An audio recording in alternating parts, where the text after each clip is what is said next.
Okay, so breaking news as of this morning. This video was not on the schedule. No. Breaking news as of this morning. I kind of blew up our phones right away. Yeah. You want to talk about it a little bit? We got LIV Golf, PGA, and the DP World Tour. Yeah. Which is crazy because the DP just made huge things just a couple weeks ago, forcing these guys to revoke their cards. It's crazy. So give me your initial thoughts about it. You happy about it? So I've been watching both tours. The PGA still has my attention a little bit more. Seems a little more competitive. Like now the they have care all a of little your bit more. attention. Yeah, literally.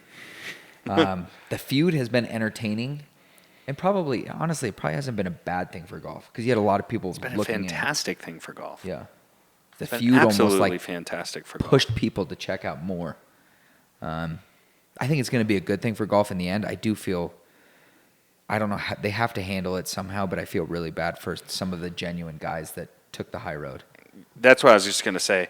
Like, how bad do you feel for these guys that turn down 7-8-figure LIV contracts to stay loyal to the brand? Do you want to name drop a couple of those guys that were loyal to the tour? Well, PGA tour?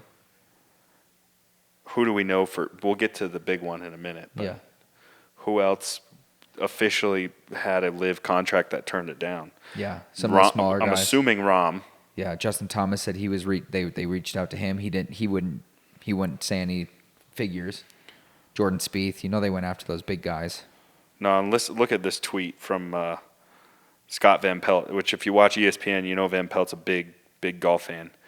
He tweeted, "So you preach loyalty to a tour and convince guys not to take 8- and 9-figure deals based in part on the loyalty and in part on the source of money, so that is blood money. Right. Then these guys find out on Twitter that you took the very same deal. Not good. I feel bad for those guys. Man. Because look at Koepka. $100 million. Yeah. Just to show up.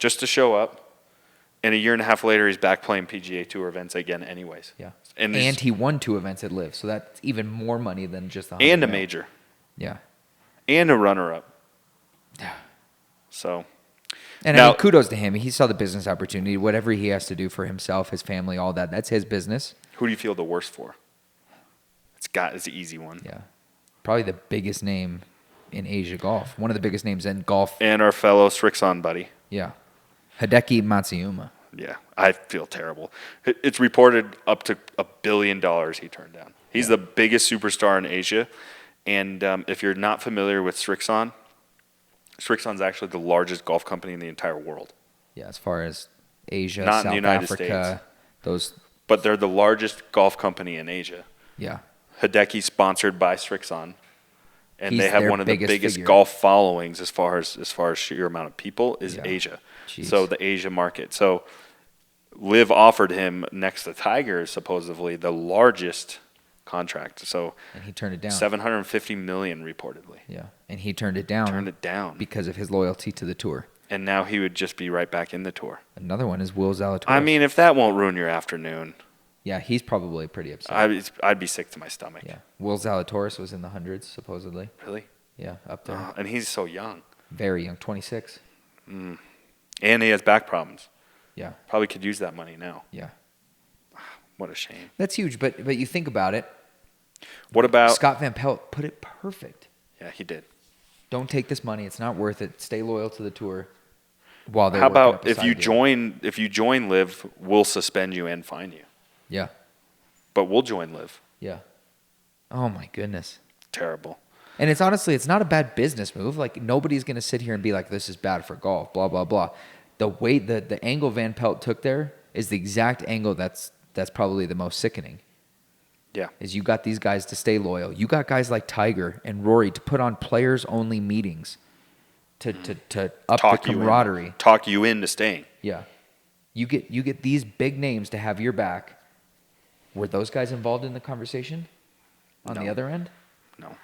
Tiger, maybe. Definitely not Rory. What I will say is at least the PGA Tour has increased the purses.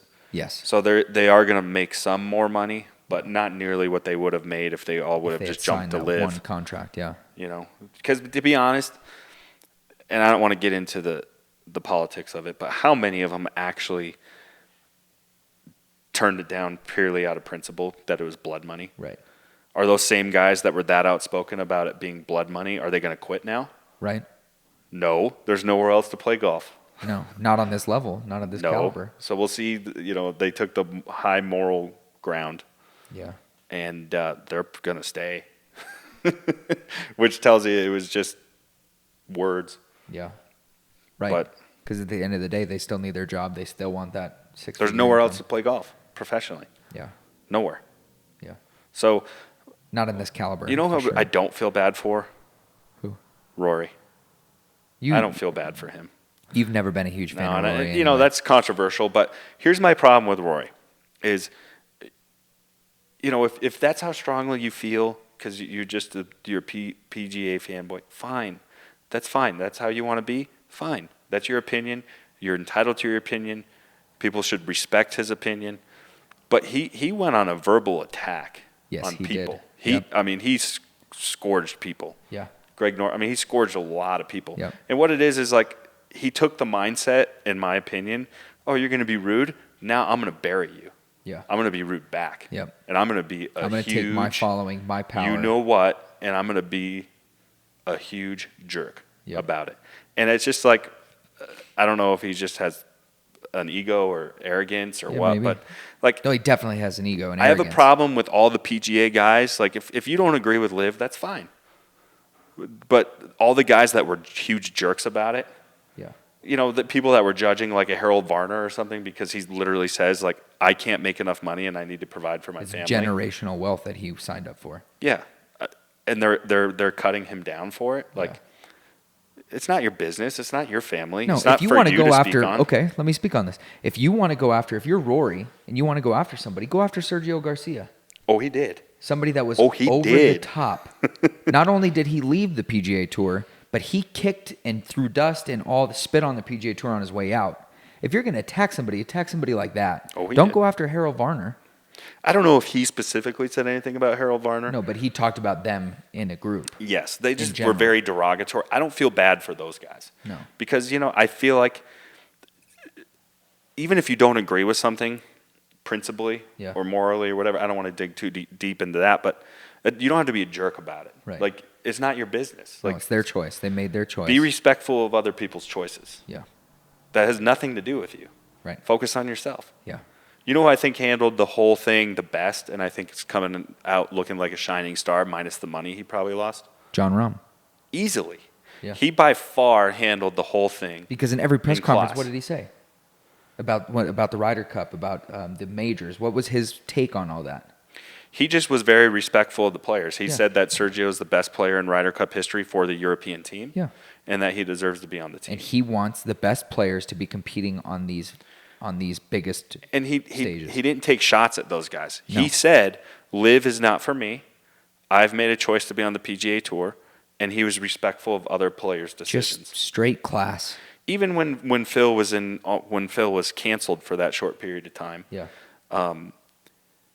He said, I did not agree with the things that Phil said.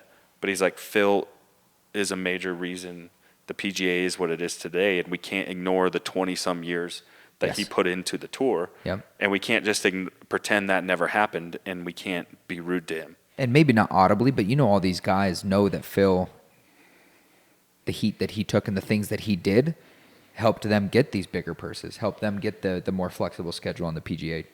Yes. Actually have an off-season, things like that. No, say what you want about Phil. You love or hate him. I grew up loving Phil Mickelson. Yeah. I'm an 80s baby, so I grew up watching the guy. Yeah. I just remember at a very young age. He has helped lined a lot of people's pockets. Oh, yeah. In the PGA and in LIV. Yep. And he sort of, in my opinion, has fallen on the sword a bit. He's sort of agreed to be the villain. Well, he fell on a sword people. Full of $600 million. So yeah, I guess. That's a pretty soft sword to fall on. I guess you're right on that. But you know what I mean? He basically flushed his reputation down the toilet for it all. Yeah. I guess for the $600 million, probably mostly. Right. Yeah. There's a couple other guys like that. Hideki is one of them.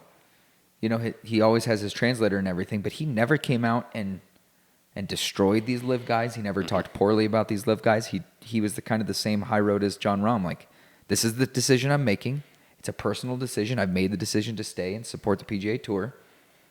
But he didn't do it in a way of, you know, all those guys are jerks. You know, forget them. They're not good enough anyway to be on the tour. They didn't make those comments. The other thing I want to bring up is, do you think that it's a coincidence this comes 2 weeks after a LIV player wins a major? I was going to ask you the same question. Does this merger happen if 2 of the last 4 reigning major champions are on LIV? Yeah. Think about it. So you have Koepka, who just won. The PGA Championship 2023. He was the runner-up, or did he end up choking away to third on the Masters? No, he tied second with Phil. Yeah. 2 runners-up on LIV in the Masters. Which Brooks should have won the Masters. He blew it. No offense to John Rahm. You played a great 4 rounds. And Cam Smith won the British Open, or the Open. 2022, the last major of last year. You're telling me that the PGA is not smart enough to realize, hey, Cam Smith and Brooks Koepka are going to be around for a while, and they're both young. There's a chance they're going to win a lot more majors, both of them. Not to mention the other. I mean, they got DJ. They got some other big names. Obviously, this merge never happens. If it would have been a bunch of, like, as big as of stars Phil Mickelson is, he's on the 18th hole of his career. Right. No pun intended. Yeah. If it was all the Phil Mickelsons, the Pat Perez's, the Ian Poulters, the Lee Westwoods, the guys that have seen better days, even Sergio a little bit. Definitely he's older. Sergio. When was the last time? If the whole tour was filled with those guys, they're not merging. It's because they got Cam Smith, they got Bryson, they got DJ, they got about Koepka. Bryson. He's a big name to remember, and he's done well. The last 2 majors, he's done pretty well too. Oh, I got one for you. Please. How about Mr. Parsons, PXG? I read in one of the Golf Digest or something, that he was not renewing any LIV golfers' contracts out of principle because of 9/11. And you know Mr. So Parsons, if anybody knows anything about PXG, Mr. Parsons is he's a veteran. A veteran, yeah. But and very much supports the So now military. what? Does he not support the entire PGA? Can you own a golf equipment brand and ignore the entire PGA? No. I mean, he's a billionaire, but he knows better He than can. that. Yeah, he can financially afford to do it. Yeah. But he's not the... Yeah.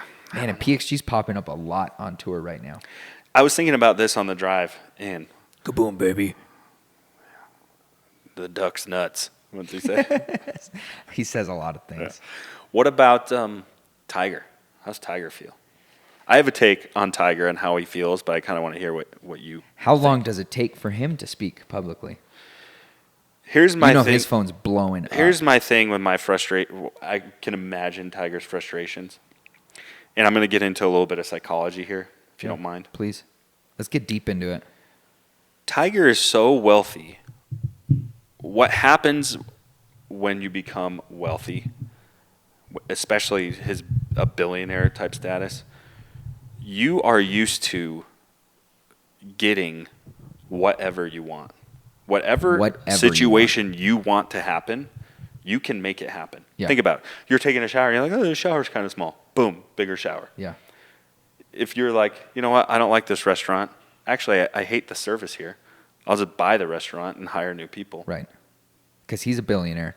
You can dictate, not dictate, I don't mean that rudely, but you can change the narrative of any situation you want. If your neighbor's irritating you, you just buy his house. Yep. And all of a sudden, you don't have a neighbor anymore. Yeah. And even in a good way, if you're like, I'm tired of the homelessness in the city I live in, you build a homeless shelter. Yeah. You can literally change the narrative to whatever you want overnight. Right. So essentially, when you're that wealthy, 99% of the things. Yes. When you're that wealthy, your mindset is whatever you want to happen is going to happen. Right. Because you have the power to make it happen. Yeah. And I don't mean that, like I said, it doesn't mean that's not in a negative way. That's just what your circumstances allow you to do. In the PGA, he's been the only billionaire in the PGA. And let's face it, he's a lot more powerful than Jay Monahan. Mahanahan. How do you say it? I What don't is know. it? Montague? Something. Anyways, You're talking about the chairman of the PGA, CEO. the CEO. Chris, can you Google his name, see what it is? Yeah, Chris, you're one of our podcast guys that fact checks us. Oh yeah, I'm Jamie from Joe Rogan now. Yeah. Jay Monahan. Wow, you had it right the whole time. Sorry about Whole that, time. brother. So, Tiger Woods is the most powerful and the richest player in In golf. golf history. I shouldn't say player. He's the most powerful figure. Yeah. Now, Jay Mahanahan's boss is the Saudi guy. I forget his name. He's a minority shareholder at the table, they said. But you know what? He's the amount of chairman. money- He's the chairman now, But now of the new league, and Jay is the CEO. So Jay reports to him. This guy's What? richer than Tiger Woods and more powerful. So Tiger Woods can no longer control. That is one thing he cannot control the narrative over. And I'm a huge Tiger, but I just have to wonder, like, you live life being able to control anything, circumstance you want. You have Man, the that power and changes money to change everything. everything, to do whatever you want, and do what as you please. Now the thing you've loved your entire life, you are not. able to have a major big say. dog on it's the back block. to 1998 Yeah. when he's fresh on the tour. And his making a change is by winning every Except now possible he's tournament. RoboCop. Yeah, that's terrible. Body's full of metal. But how do you think Tiger feels when him, Rory, and they got all these guys, Ricky Fowler, Colin Morikawa, Tommy Fleetwood. How upset is Ricky he didn't go to LIV? That's another one. He stayed. You and know they offered him a ton just because of his he's playing for following. free in some of these tournaments, so he's not even making the cut. No. Well, he's actually been doing really good lately. I know, but like the last year has been hell for him. Yeah, he didn't make any majors. No. He couldn't even play in the Masters this year. How sad is that? And he turned down a LIV. You know he turned down a LIV Oh, yeah, contract. He's probably popular. a big one. He's got a lot of followers. Yeah. Anyways. Tiger and Rory have started up that new tournament they're going to be doing. It's an indoor tournament with the regulating greens, and you could play bunker plays, but it's all within this warehouse or something like that. They've done all of that to combat some of these things that LIV have put in play.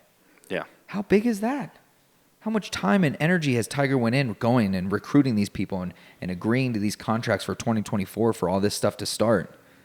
And now it's just like, hey, we gave in, and this guy's now the chair, if you're telling me correctly. The chairman. He's I don't at the head remember of the his name, table. though. I don't remember his name. But I believe the chairman is, and this we're going to need some fact checking, the chairman is in charge of the CEO. Yeah. Well, it depends. The chairman. Who could has just the be- money? LIV He or has PGA? the money. Well, So who do you think is going to be in charge? does the world really know what the PGA Tour is worth financially? No. But do we know what LIV is worth financially? No. LIV Golf is paying TV providers to put their stuff on TV. The PGA Tour is getting paid. So to it's put really their the stuff on best of TV. both worlds. Now you have all the power and the money. And then you have all the sponsorships that the PGA gives you, Yeah. and all the viewership. It's a huge partnership. Here, you know what that reminds that's me of, though? crazy. What I'm excited about, though, for the future? Tell me. LIV and PGA merging reminds me of when I was a kid. When Say it. WCW. WCW was bought by the WWF. And you know what happened? You got Goldberg, Hulk Awesomeness. Hogan, all that stuff. You had my favorite WrestleMania of all time. You could finally watch The Rock wrestle Hulk Hogan. Yeah. You could watch Stone Cold Steve Austin wrestle Scott Hall from the NWO. You had the NWO and DX in the same building. I do remember those days too. It doesn't get any sweeter than that, right? Right. So you're, how you're sweet- thinking something very similar is going to be. I'm thinking they might have Goldberg face Hulk Hogan on a golf course. That's a couple of old men. No, I'm But just kidding. how cool would that be? You now have a tournament, like almost Ryder Cup style, but instead of U.S. or the world, U.S. and Europe, it's now LIV versus So PGA, you but they're kinda all keep 'em in making the- money from it. keep them in the same brand, so to speak. Yeah, you pick a captain from both sides, and they get to pick What happens 8 to players. these franchises, these teams from LIV? The, Are the teams article going that I away? read is they're Monahan said that they're going to find a way to inculcate that somehow into future events. It didn't say it's going to be throughout the events and every player is going to be assigned a team. So there's still going to be separate live events? That's what it sounds for the foreseeable future. I don't see them holding on to 54 hole no cut tournaments. No, but I do hear that. Well, the PGA Shotgun did announce tournaments. there's not majors, but there's big events next year that will not have cuts. Yeah, but they're not going to be 54 holes. They're going to be 72 holes. Yeah, which I like that. Yeah, I prefer 72 holes myself. Me too. Just Never personally. done it. Never. And honestly, I don't think a shotgun start's the best for TV viewership. No, it's too much, man. You can't follow Too one much player. overstimulation. That's my biggest thing is when I do watch live events or just live events, I want to watch Brooks Koepka. I want to watch Phil Mickelson. One, there's not featured groups, so you can't stick on one player. Mm-hmm. And two, the same time Phil's hitting his approach shot, Brooks Koepka's hitting a shot, Chase Koepka's hitting a shot, all these Bryson's hitting a shot. They're all hitting shots at the same time, so there's no way to watch and follow the guy you want to follow. Yeah. Which is my biggest problem with it, is that's how I get entertained, is I want to see Ricky Fowler play. You're right. But I know what they were trying to do there, and the PGA rounds are too slow. Oh, way too slow. Sunday, when it's an interesting match, and it's gorgeous outside, I don't want to sit inside for 6 hours and watch it. And you and I are different. You and I are different than the majority of people that are trying to watch golf. If I'm watching golf on a Sunday morning and my mother-in-law or my, family comes over, somebody else comes over, friends, they're irritated that I'm watching golf. Yes. Like, I watch golf because I'm a huge golf fan and I love it. But the vast majority of people, How am I different? How are we different in that? Oh, we are different than the I general see. public. Like, you and I can be entertained by golf. Yes. Some people can only be entertained if it's Tiger. How much work do we get done when it's Masters Week around here? Well, we have our laptops open. We're working, but we're not working. No. And we read a lot of news this morning. Yes. So I watched a lot of videos. speaking of, we better get back to work. We thought we'd just do a little hot take podcast. Let us know what you guys think of our podcast style videos. Yeah. We got a new desk coming, so we should have a really cool setup soon. Yeah. All right, we'll see you guys next time. Yeah, thanks for watching. Let us know in the comment section if you agree or disagree with our comments. Yeah, and put your take in there. Let's see what you guys think about this whole setup situation.